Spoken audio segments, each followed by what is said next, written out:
Show me your friends and I'll show you your future.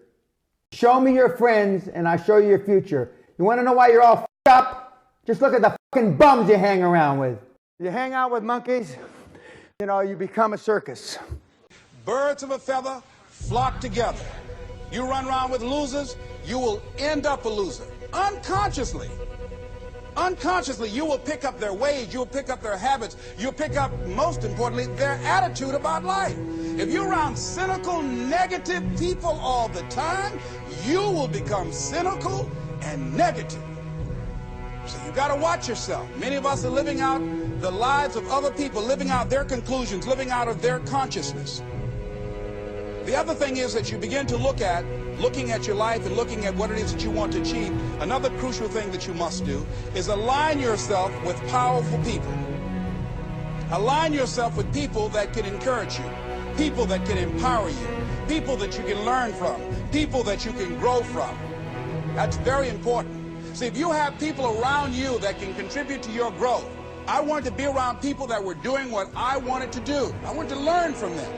And you want to do that too. You want to align yourself with people who think like you, people who dream like you, people who want more out of life, people that are stretching and searching and seeking some higher ground in life, as opposed to the majority of people. Somebody said, always strive to get on top in life because it's the bottom that's overcrowded.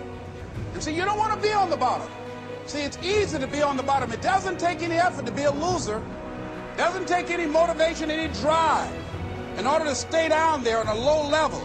But it calls on everything in you, ladies and gentlemen. You have to harness your will to say, I'm going to challenge myself. Sometimes I have to pull myself out of bed. Things I know I should do, I don't do. Things I shouldn't do, I do. I found that the biggest enemy you have to deal with is yourself. There's an old African proverb that says, if there's no enemy within, the enemy outside can do us no harm. You got to redefine yourself. Who are you right now? And who must you become in order to create what you want? What has to change about you? What is it that you're doing right now that would be a liability for you? As you begin to look toward the future and take inventory of yourself, what is it about you right now that you've got to leave this behind because this no longer fits? Looking at where you want to go and the kind of person that you must become, the kind of standards that you have for you. There really is no way to live a life that reflects your full potential if you are surrounding yourself with people who are satisfied with living below their own full potential. I'm not saying this to say that you need to cut off every relationship around you, but what I will say is this. If you look around you, take a look at the 5 people who you spend the most time with. Those people reflect not only who you are, but who you're going to become.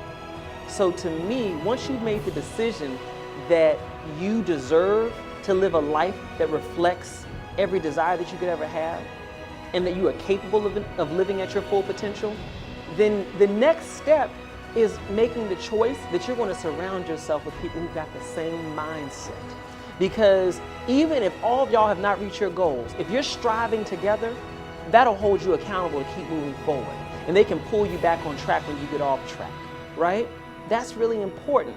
I think beyond that, I think that the people around you, being very selective of who you put yourself around is so important, because ultimately, the people who you place yourself around are going to be your support system once you do get to your destinations. And the people who best know how to support me at this new level in my life are people who've already created this level for themselves. That doesn't always mean financially, that we're in the same position financially or professionally. It means that they're living in a space where they hold themselves accountable on a regular basis to always be their best. So that's why it's so critical to choose and be selective about who you put yourself around, because you need people who can support you to getting to the goal, and then you need to be around people who can support you at keeping you at the goal. You know, if you don't surround yourself with other dreamers, here's what I know. If 9 of your friends are broke, you're going to be the 10th one. That's it. If 7 of your friends smoke, you're going to be number 8. If you stay with that circle of friends, you've got to surround yourself with like-minded people. See, stop telling your big dreams to small-minded people.